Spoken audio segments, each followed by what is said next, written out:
provincial statute. Let's change the provincial government, get one in that will respect parental rights and protect children.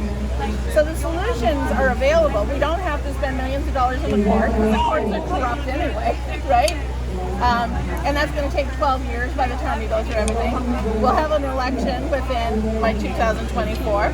So we just take over government and we bring in policies through political parties that change up all those things we want changed, right? So, and we did that in 2001, right, when the NDP was going off track and causing all kinds of havoc.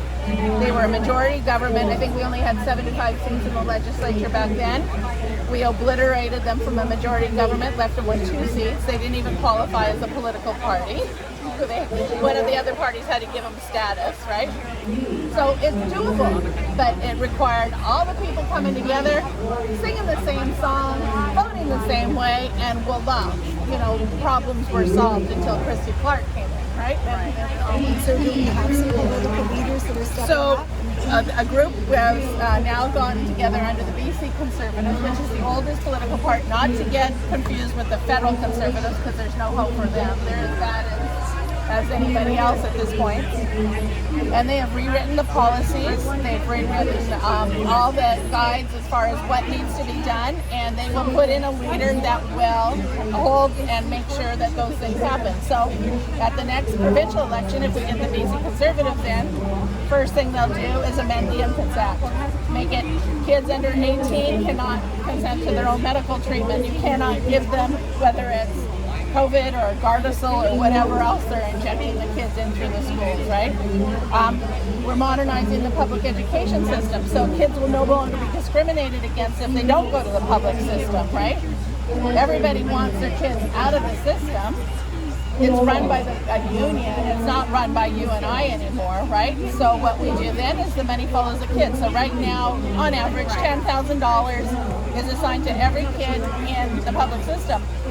If they go to an independent system, immediately they're discriminated against and are only worth $5,000. Like, that doesn't work for me, right? And then, Lord, God forbid, if you homeschool your child, you get nothing, right, basically, even though you're saving the system all that money.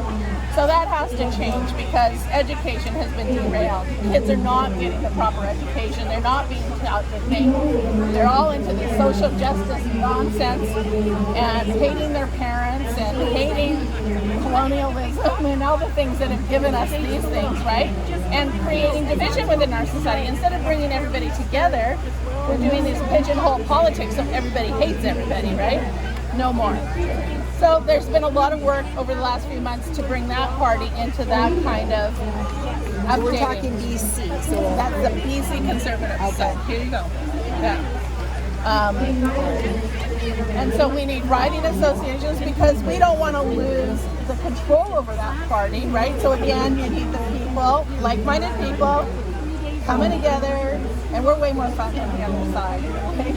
So all the meetings are really fun, but they're serious because we want to see good things happen, right? So we're not all dead by the next election. Not everybody's all dead by the next election. Well, we're out of time, right? Yeah. So, and this, you're very welcome. Did you guys get signed up? How many people will be still alive?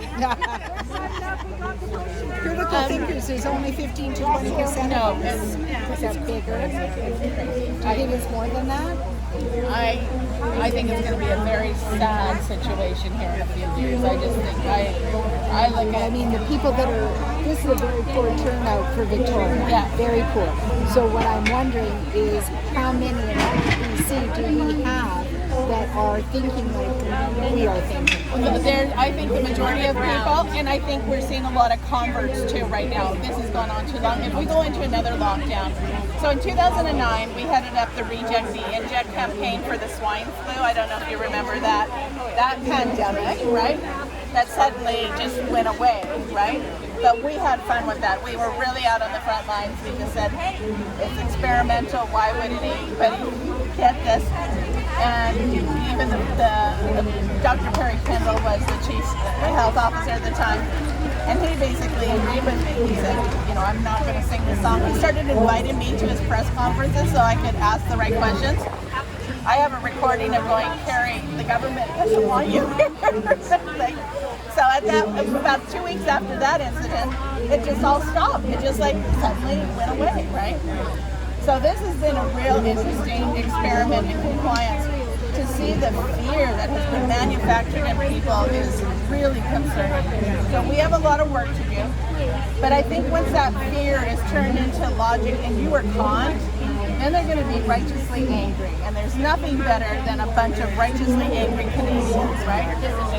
So I think, and as we see the amount of casualties from the vaccine intervention, I call it, right? You know, nobody can deny what's going on. Everybody knows somebody now has had an adverse reaction. But even when they see that, I mean, I've seen videos of people falling down, going into epileptic seizures, and the people in the lineup still go and get back. I know. Like, what is wrong with your brain? But that's the message we have to ask them, right? So we're at a point, I know everybody likes the science and everybody likes that, but really, poking fun at them at how stupid they are is going to end up being what really works. And we're at that point now. I mean, my heart goes out to all those people that have been vaccinated and all the rest of it. But they are grown adults. In this world, there's easy ways that you can still get information. I don't think that's going to be available maybe 2 years down the road or sooner. It's already difficult, right? Well, they're making it difficult, but people can still, they're finding ways to get it. Hopefully through organizations like what we're proposing, it'll happen easier, right? And, you know, like our whole thing is we're going to be big enough. If I have to become the greater of two evils and get the government to do what I want them to do, I'm okay with that as long as it's in the interest of Canada as an independent sovereign nation. You know, no, you're not going to get your seat on the Global Council. No, you're not going to be a director for Big Pharma, but Canadians will be safe, and that's what we need, right? Yeah, so, but again, it's a movement of the people, and we can only do so much. People have to help out, right? Yeah, you have to stand up. You have to stand up. I needed a project, I got one, so I'll sign here. Sign. And if you take my name and my number, you can phone me and tell me where to pick up the Staples, brochures. okay? And I'll get them ordered and ready to you, okay? Yeah, okay. And I can go by and pick them up. Tomorrow will be Sunday, they won't be open. Staples is not open. Staples will be open.